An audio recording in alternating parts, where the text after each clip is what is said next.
When I was a kid, Christmas came twice a year. First was on December 25th with presents and other miscellaneous Christmas terms. The second was on the date of the NBA Slam Dunk Contest. I loved slam dunks. I'm a slam dunk aficionado, if I do say so myself. Just, the athleticism of one man, one ball, and a hoop, and just throwing it down, that's something that never gets old. In 1 year, the dunk contest was able to capture my childhood imagination and run with it more than it ever had before. And that year was 2011. I had this dunk contest on the DVR, and I watched it more times than I could count. I even knew how many times to press the fast forward button so I'd get to the parts where they'd, actually make the dunks. I loved it. But there comes a time in every young person's life where the fabric of what they know to be reality gets ripped away from them and they realize the world sucks. This happened for me when I realized that the 2011 dunk contest was probably rigged.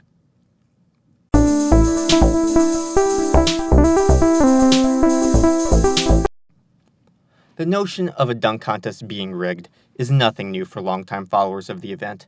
Whether it's Michael Jordan winning over Dominique Wilkins in 1988 despite doing the same dunk twice without the hometown Chicago crowd noticing or caring, or Nate Robinson winning over Andre Iguodala despite Nate taking like a billion tries and Kenny Smith changing his score after looking at the other judges' scores, those are both pretty fishy.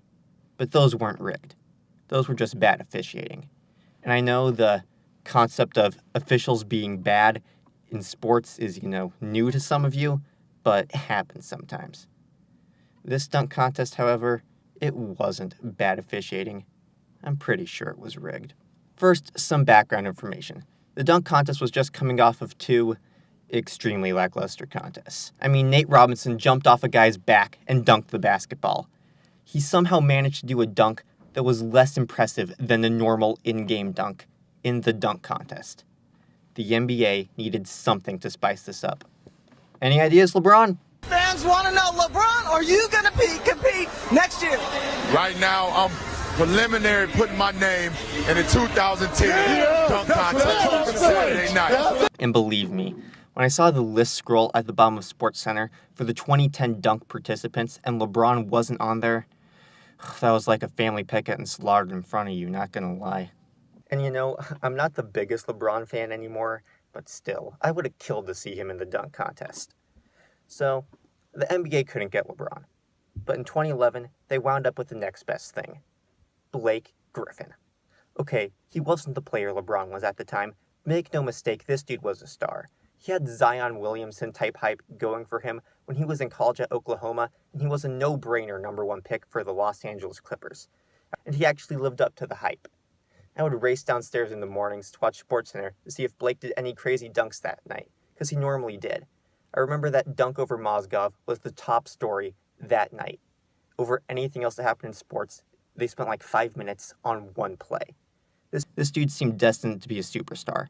Why else would the league-owned team trade their best player to the Clippers, where they'd surely not be a total disappointment come playoff time and lose all of their players, despite comparing Blake Griffin to Mandela and Martin Luther King in a last-ditch pitch to keep him in L.A. Don't get me wrong, Blake Griffin's still a fantastic player, but mid-range jumpers and crafty post moves aren't exactly as marketable, So the All-Star Dunk Contest was coming up in L.A., and to the euphoric delight of myself and fans alike, Blake Griffin agreed to do it. But there were 3 other contestants who weren't Blake Griffin. Those people were 2010 dunk contest participant DeMar DeRozan, Oklahoma City Serge Ibaka, and JaVale McGee! Nobody's expecting these guys to challenge Blake, so the NBA probably thinks it doesn't need to rig this contest, but that's where they were wrong. They underestimated these guys big time. So, it's the night of the contest, and to set the scene, we gotta watch the Far East Movement perform Rocketeer. 2011, when all-star performances actually made sense, and weren't just DJ Khaled realizing that since he doesn't sing in his own songs, there's nothing for him to do on stage, so he just screams Miami a bunch of times, despite being in New Orleans. Miami!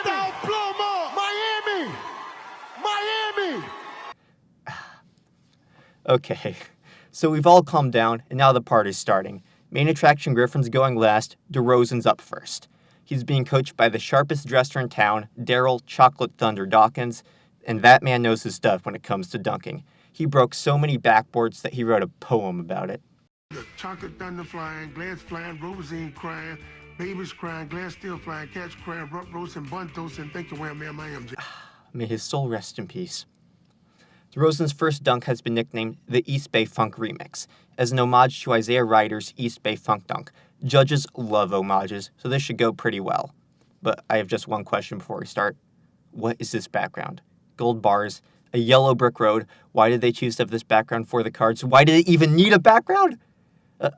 It's been 8 years, and I've wondered about this, nonstop. I still don't have an answer. Well, his actual dunk itself was nasty. After an Amir Johnson pass off the stanchion, DeRozan catches the ball midair, flails his legs out, and shoves the ball between them before doing his one-handed slam dunk. Nobody in dunk contest history has done a between-the-legs flush like that. And the judges give him a 44 out of a possible 50. I get that he took 3 tries and messed up the pass a few times, but the end result still should have netted at least 110. A judge looked at that and said 8 out of 10. Well, I guess if you want to set a precedent for misses being penalized, I'm not opposed, but I'll expect you to keep that same energy throughout the contest. Serge Ibaka's up next, and he goes for an old dunk contest staple, dunking from the free throw line. The only thing was, he didn't dunk from the free throw line. He jumped behind the free throw line. Dr. J didn't do that. Michael Jordan didn't even do that. Some haters will say that he's 7 feet tall and it's not as impressive, but a 7-foot guy being athletic enough to do that, that's still impressive if you ask me. He gets a 45, and that normally means straight 9s, but on the broadcast, Kenny Smith says that Dr. J gave him a 10. Something is wrong. Don't hate, Doc. Dr. J just gave him a 10. You have to. So, props. Dr. J's given props to the man for topping his jump. But that means that somebody gave him an 8 for that dunk. The only person on the panel I'd even remotely accept that from is Brent Barry, who dunked from on the free throw line while being a white guy in a sweatsuit. Even then, that's still some serious haterade going on. I'd argue that this should have got a 47 at least, probably a 50 just out of sheer respect. JaVale McGee, he's up, he does a 2-hoop dunk, gets a 50, he deserves it. And now, here's what we've all been waiting for. Blake Griffin. And oh my God! Sorry, that would have been an all-time classic had he made it. A 360 whirly bird windmill, oh boy. After missing it a second time, he puts down this dunk. A 362 hand tomahawk. Not bad, I'd say that's like 45 max. That's a 9 if I've ever seen one. Maybe an 8 just because he switched plans. And the judges give him a 49. A 49! The only explanation I can think of is that maybe they thought the first dunk was the one he actually completed, but they're all professional basketball players. They should know the difference between that dunk and this dunk. They should have easily caught that. This is not looking good, because that was the least impressive dunk so far. Well, maybe they'll correct themselves round 2 after they get all of their judging nerves out. DeRozan throws down a filthy dunk called the Showstopper and easily earns a 50. I know this dunk was impressive because over the summer that year, I threw this thing down on a mini hoop in my friend's backyard and they thought it was the coolest thing they've ever seen. A better first round score would have easily locked him in the finals, but now we'll have to wait and see. Ibaka's second dunk is coming up and whoa, wait a minute! There's a kid on the court. And his toy's caught in the hoop! What a travesty. Thankfully, Serge Ibaka is there to help. Sweet, he grabbed the toy. Now that kid can get his beloved Buffalo thing back. Wait, what? You're putting it back up there? You monsters! Okay, Serge actually dunks the ball this time, and the kid and his Buffalo thing are reunited. A cute, little impressive dunk earns a 45, which I think is totally fair. Also, that kid was a background dancer in an episode of Shake It Up, and I was probably the only kid in the world who realized it at the time, and I spent an absurd amount of time looking for a screen cap from this episode, but boom, get researched. Anyways, JaVale has comfortably earned his spot in the finals after doing a 3 basketball slam dunk after his mom comes out and kisses all of the judges in an incredibly awkward moment. Like, seriously, what was the point? So it's between Blake and DeMar for the final spot. A 46 gets Blake Griffin in the finals. Here's his second attempt. Ooh, he's going off the side of the backboard, 360. That's never been done before. Well, then he biffs it twice and goes to an easier dunk that he also misses before opting for a windmill slam from the side. Yeah, that probably won't get it done this contest. Oh, wait, of course it did. A 46. How convenient is that? He gets in the finals over DeRozan by doing a dunk that was literally done by DeRozan in last year's contest. So to recap, DeRozan does a dunk after 2 misses and 4 botched passes, gets a 44 for a dunk that's never been done before. Blake Griffin does a dunk that's been done last year after 2 misses and 4 botched passes and gets a convenient 48. Are you starting to smell it yet? So, it's Blake versus future NBA champion JaVale McGee in the finals. There are no judges in the finals. The winner gets determined solely by fan vote. After the first dunks, JaVale does a filthy windmill, and Blake does an alley-oop honey dip. Both equally impressive dunks, in my opinion. I'd give JaVale the slight edge, but it's going to come down to the final dunks to determine the winner. And if you know anything about slam dunks in basketball, you know what's coming up next. The arena opens up a tunnel, and out comes a brand spanking new Kia Optima. Kenny Smith delivers a monologue that makes absolutely no sense. Sometimes cars are obstacles. Sometimes they're things that can help you. Like, seriously, the line, "Sometimes cars are obstacles, sometimes they're things that can help you," is something I'd expect Hannibal Buress to say in the Eric Andre show. And everybody in the arena knows now that Blake Griffin is going to jump over this car. The car is parked under the rim. Everybody's standing up. A choir comes out. This is a basketball event, by the way. The choir belts out R. Kelly's "I Believe I Can Fly" because there's no way that song choice is going to age badly. And then Kenny introduces another special guest, Baron Davis.